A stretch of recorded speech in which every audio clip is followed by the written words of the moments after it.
A gente vive numa área em que ela é quase no nível do canal. Essa água pluvial deságua onde? No canal. Quando acontece, né, simultaneamente, uma alta pluviosidade de água, um nível alto de chuva e o canal está alto, essas águas demoram realmente a esgotar. Dentro do Código de Obras está previsto o que se chama de reservatório de retardo. As novas construções, tá? Reservatório de retardo, tá? É uma construção que cada condomínio, a partir de um determinado número de unidades residenciais, cria um reservatório. Não deixa de ser uma grande cisterna para captar as águas pluviais que vêm do telhado desse condomínio. Então a água cai em cima do telhado, canaliza e vai para o reservatório de retardo e que gradativamente ele coloca essa água na rede pluvial. Você evita, né, aquele manancial de águas muito forte que vem dessas áreas. E a prefeitura deveria também estar providenciando em alguns locais da cidade um reservatório de retardo que seria o do município, né? O empreendedor do condomínio ele faz o dele e a prefeitura identifica. É alguma coisa semelhante que foi feita na Praça da Bandeira no Rio de Janeiro. Eu ia falar disso.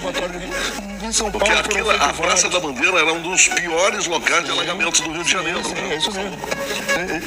Então, são várias medidas que precisam ser feitas. Além disso, tem aquela que não pode parar. É igual cortar unha. Você tem que cortar unha sempre. Você tem que fazer a manutenção da rede de água pluvial. Desentupir, bueiro, ralo, caixa subterrânea e refazer as redes de drenagem que existem na cidade. Esses são os pontos que deveriam o poder público estar fazendo.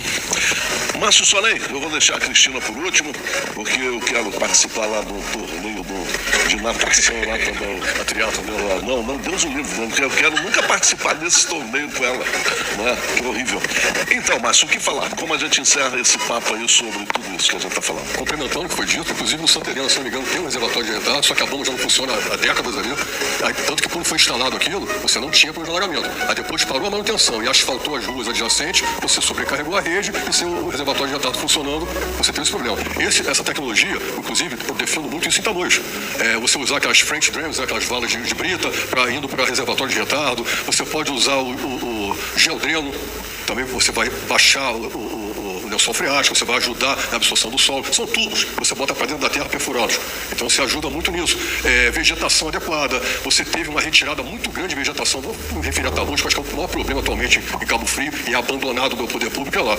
A vegetação foi retirada. Então você não tem raízes ajudando a manter a terra mais, com a drenagem melhor. Ela vai compactando e a drenagem vai sendo piorada. E aqui para o primeiro distrito, Jardim Esperança, você houve um aumento de impermeabilização do solo com construção sem redimensionar essa rede. A gente tem que fazer esse trabalho, conforme foi arduamente falado por nós aqui, e a aplicação de obras de engenharia para sanar esses problemas. Amaury, tem como, existem projetos de engenharia e mais, existem verbas federais, tem pastas de fomento para isso, desde que o projeto seja devidamente encaminhado para você captar esse recurso. Isso pode ser feito, inclusive, através da Defesa Civil. Existem esses recursos. São obras de prevenção pela Lei 12.983. Ela tem essa previsibilidade de obras de prevenção. Isso é muito amplo.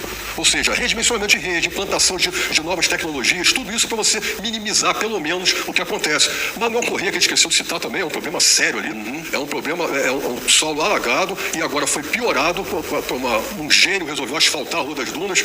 Então, assim, ficou bonitinho? Ficou, não. Você piorou mais a situação. Não tem o sistema de viabilizou o solo, né? Piorou mais ainda. Então, onde não é asfaltado, então nem se fala. Virou todo chove, o São Pedro espirra, os caras estão embaixo d'água. Absurdo.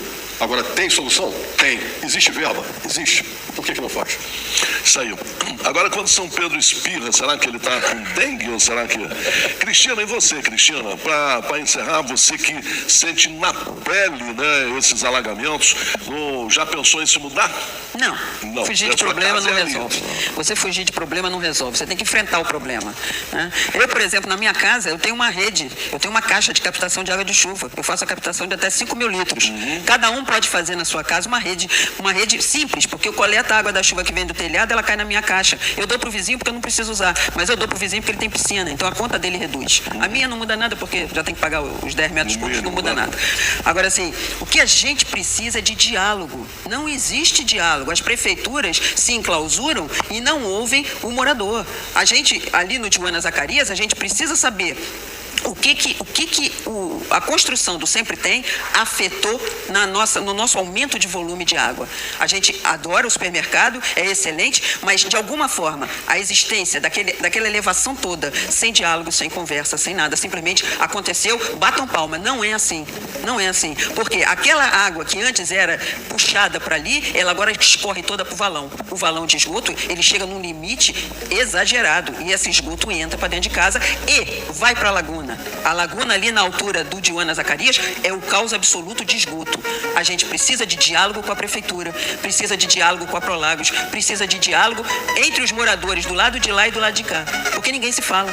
E isso não pode. Pois é, a comunidade tem que estar uníssona, né? Principalmente no problema. No Joana Zacarias, ele tem uma rede de esgoto de 40 anos atrás.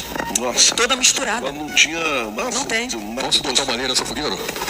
O estudo de impacto de vizinhança, inclusive, é uma proteção para o construtor, para o empreendimento. Se não foi feito, pelo visto não foi feito, isso juridicamente falando, tudo que ocorre com a vizinhança, eles não têm como provar o contrário, tá? É uma dicasinha. Se foi feito, eu não sei. Mas eu não quero dizer que não foi feito. O que eu sei é assim, a gente, morador, sente que aumentou o volume. As casas foram vistoriadas? Nós? Nada. Então não foi feito.